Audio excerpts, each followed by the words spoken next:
샬롬. 말씀과 기도로 시작하는 복된 날, 오늘은 데살로니가전서 1장 말씀으로 은혜를 나누기 원합니다. 사도행전 17장을 보면 데살로니가에 사도 바울이 3주 동안 머물면서 성경을 강론하였다고 나옵니다.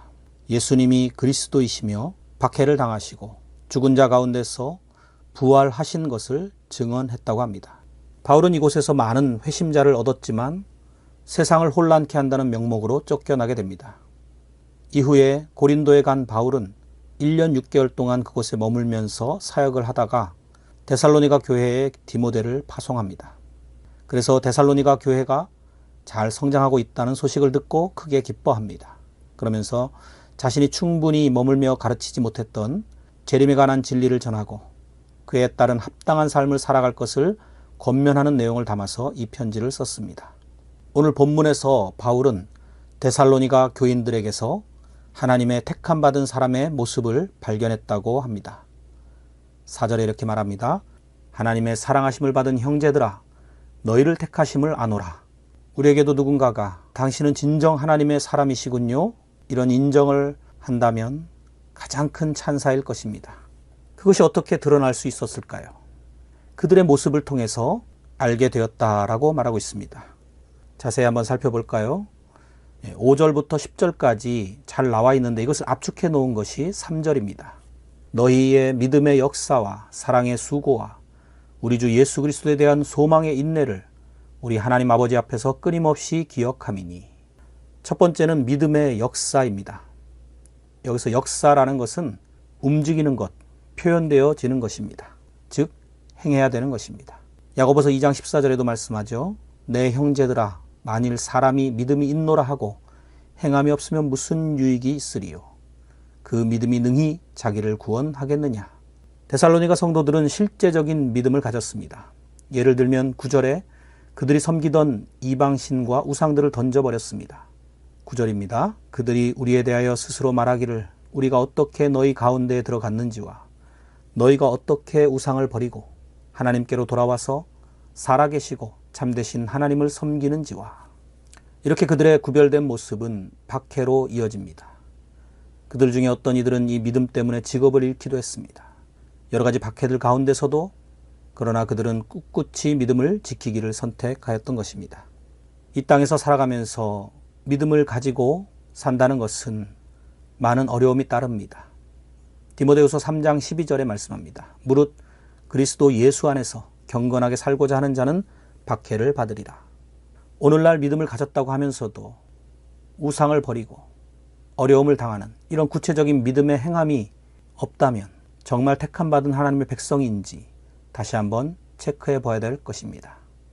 두 번째로 사랑의 수고입니다. 이 수고라는 것은 노동이라고 번역될 수도 있는 단어입니다. 즉 사랑의 노동을 말하죠. 정말 사랑한다면 아낌없이 줄 수 있는 행동이 따르게 마련이지요.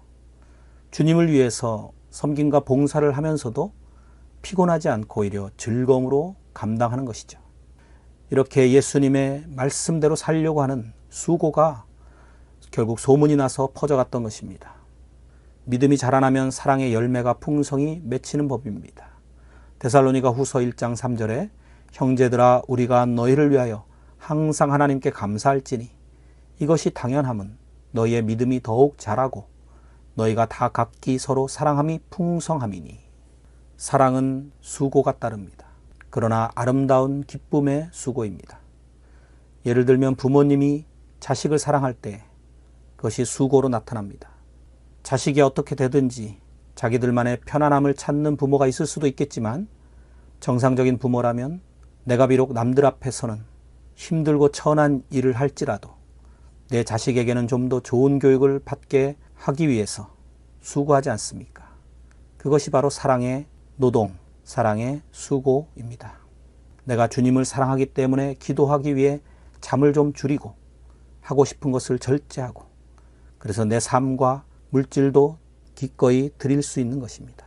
끝으로 데살로니가 교회 성도들에게 나타나는 좋은 소문은 소망의 인내입니다. 예수 믿는 것 때문에 박해를 당하고 사랑의 수고를 하느라 힘들지만 그 성도들의 마음속에는 천국에 대한 소망과 다시 오실 왕이신 예수 그리스도가 있었습니다. 그래서 6절에 보면 많은 환난 가운데서 성령의 기쁨으로 도를 받아 주님을 따랐다고 말씀합니다. 18세기에 영국의 유명한 건축가 크리스토퍼 렌이 세인트폴 성당을 재건할 때 일입니다. 여러 해가 걸리는 그 공사를 추진해 나가던 어느 날 렌은 평상복 차림으로 공사 현장에 나가보았습니다. 그는 채석장에서 돌을 다듬느라 수고하는 한 사람에게 물어봤습니다. 지금 무슨 일을 하고 계십니까? 그러자 그 사람은 묻는 사람의 얼굴도 쳐다보지 않으면서 퉁명스럽게 대답합니다. 6자 길이의 석자 폭 되는 돌을 다듬고 있죠. 그는 또다시 다른 사람에게 같은 질문을 했습니다. 이 사람도 역시 반갑지 않다는 듯이 건성으로 대답합니다. 다 입에 풀 칠하기 위해 하는 거 아닙니까? 벌써 몇 해째 이렇게 돌만 다듬고 있습니다. 그런데 세 번째 사람에게 질문했을 때는 이러한 대답을 들었습니다. 저는 하나님의 집을 짓고 있습니다. 이 거룩한 사역에 한몫하고 있다는 것이 너무나도 감격스러워서 즐거운 마음으로 이 돌을 다듬고 있습니다. 사랑하는 형제자매 여러분, 특히 요즘을 살아가고 있는 우리는 특별히 오늘 이 말씀에 귀를 기울여야 될 줄로 믿습니다. 한국 교회가 행한 믿음의 역사와 사랑의 수고와 소망의 인내를 이야기하던 과거의 아름다운 소문들은 점점 사라져가고 있습니다.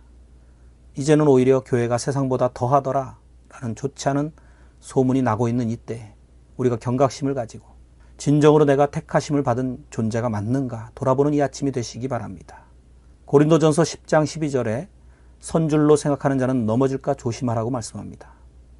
하나님과 함께 살아가는 영원한 나라에 대한 소망을 바라보시면서 이 땅에서의 잠시 힘듦을 견디시고 이 세상의 유혹과 우상도 버리시는 믿음의 역사를 이루시면서 예수님의 본을 따라서 사랑의 희생과 수고에도 앞장서는 참된 그리스도인들로 세워지시기를 주님의 이름으로 축원드립니다.